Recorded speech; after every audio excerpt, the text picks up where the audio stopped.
عشق کی بدولت مجھے السلام علیکم ورحمۃ اللہ وبرکاتہ۔ نحمدہ ونصلی علی رسولہ الکریم، اما بعد۔ محترم ناظرین کرام، انتہائی اہم موضوع کے ساتھ حاضر خدمت ہوں۔ جیسا کہ آپ جانتے ہیں کہ اس وقت ہندوستان ہی نہیں بلکہ پورے عالم اسلام میں ایک برہمی پائی جاتی ہے۔ مسلمانوں کے دل اس وقت بے قرار،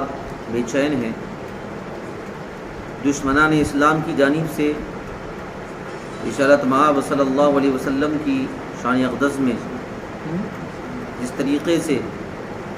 دریدہ دہنی کی جا رہی ہے، گستاخی کی جا رہی ہے، اس سے مسلمانوں کے دل زخموں سے چور ہیں۔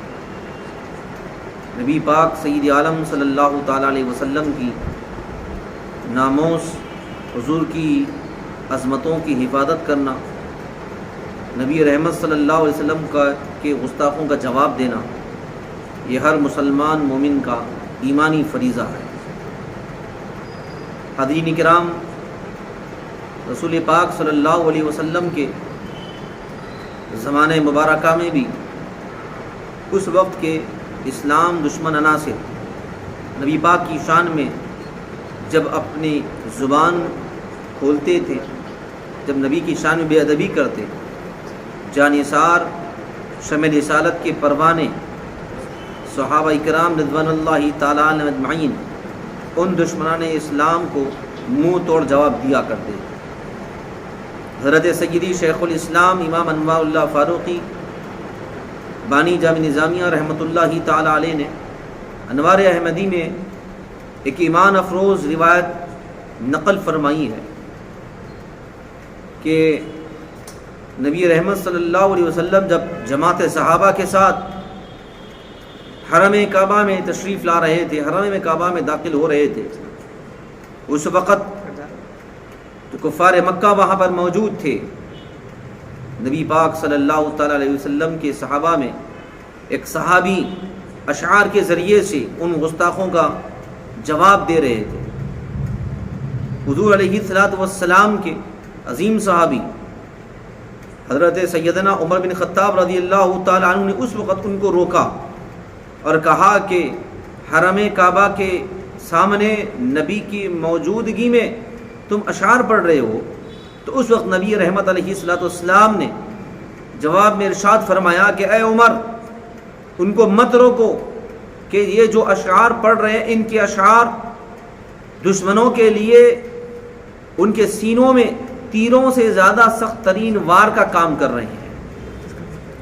تو دوستو، حدیث ساتھیوں، نبی رحمت صلی اللہ تعالی وسلم کے گستاخوں کا جواب دینا یہ صحابہ کی سنت ہے، صحابہ کا طریقہ کار ہے۔ حاضرین محترم، یہاں پر مجھے محدث دکن حضرت سیدنا عبداللہ شاہ صاحب قبلہ نقشبندی مجددی قادری رحمۃ اللہ تعالی علیہ کی کتاب زجاجۃ المصابیح کا وہ ایمان افروز حصہ یاد آ رہا ہے کہ حضرت محدث دکن رحمۃ اللہ تعالی علیہ نے زجاجۃ المصابیح میں ایک باب باندھا اور اس کے تحت کچھ احادیث کو جمع فرمایا ہے۔ زبان و بیان کی قدرت کے حوالے سے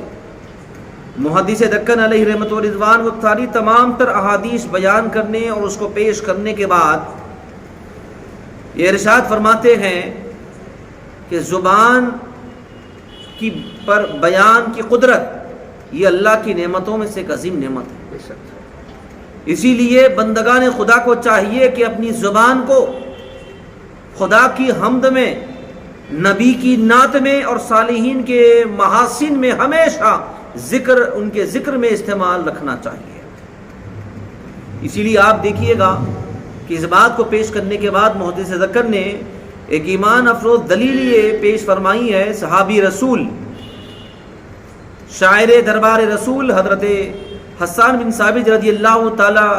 عنہ کا وہ عمل مبارک کہ جب کبھی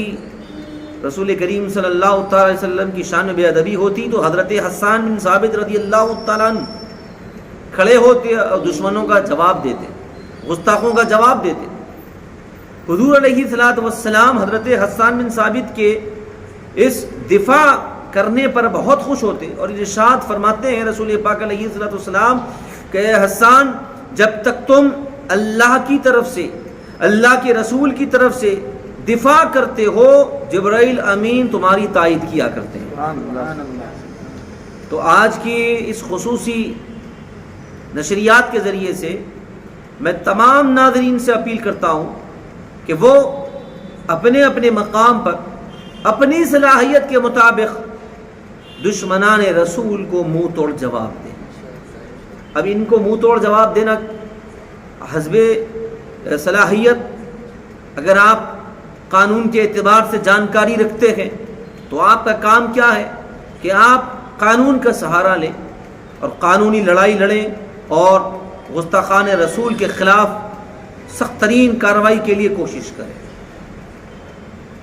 آپ نعت رسول مقبول صلی اللہ علیہ وسلم پڑھنا جانتے ہیں، حضور کی عظمت بیان کرنا جانتے ہیں، حضور کے دشمنوں کو زبان کے ذریعے سے جواب دینا جانتے ہیں، تو پھر آپ نبی کی عظمتوں کے ترانے گائیں،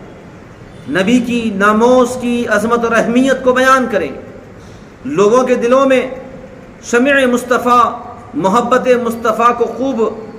عام سے عام کرنے کے لیے آپ اپنی زبان کا سہارا لیں، اپنی زبان کو استعمال کریں. عزیزان ملت اسلامیہ، دیکھیے علامہ اقبال نے کہا تھا محمد کی محبت دین حق کی شرط اول ہے، محمد کی محبت دین حق کی شرط اول ہے، اسی میں ہو اگر خامی تو سب کچھ نامکمل ہے. اور آپ نے یہ بھی کہا تھا کہ کی محمد سے وفا تو نے تو ہم تیرے ہیں، یہ جہاں چیز ہے کیا لوح و قلم تیرے. محبت رسول کے جذبات دوبارہ پھر سے اپنے اندر پیدا کرنے کی ضرورت ہے، اس کو بیدار کرنے کی ضرورت ہے، اور عظمت رسول اور محبت رسول میں ہم سب کو اپنی مصروفیات میں سے وقت نکال کر دشمنان رسول کا مقابلہ کرنے کی ضرورت ہے. جمہوریت اور قانون کا سہارا لے کر یہ اسلام دشمن عناصر کا ہم کو منہ توڑ جواب دینا ہے. عزیزان محترم، دیکھیے محبت رسول ہی ہمارا سرمایہ ہے، محبت رسول ہی ہمارے لیے سب کچھ ہے. اگر ہم اس جانب اگر غفلت کا شکار ہو جائیں گے تو پھر دشمن اپنے مقصد میں کامیاب ہو جائے گا. اگر ہم نظر انداز کر دیں گے حالات کو تو پھر دشمن تو اپنے مقصد میں کامیاب ہے. علامہ اقبال نے کیا خوب کہا تھا کہ یہ فاقہ کش جو موت سے ڈرتا نہیں، ذرا روح محمد اس کے بدن سے نکال دو. فکر عرب کو دے کر فرنگی تخیلات، اسلام کو حجاز و یمن سے نکال دو. مسلمان بھوکا رہنا گوارا کر سکتا ہے، پیاسا رہنا گوارا کر سکتا ہے، لیکن نبی کی شان میں بے ادبی ہو یہ مسلمان کو، یہ مومن کو ہرگز گوارا نہیں ہے. یہ جو روح محمدی مسلمانوں کے اندر ہے یہ کیا ہے؟ یہ محبت رسول ہے، یہ عظمت رسول ہے. اس لیے ہر مومن کی ذمہ داری ہے کہ ان حالات میں ہندوستان کے اندر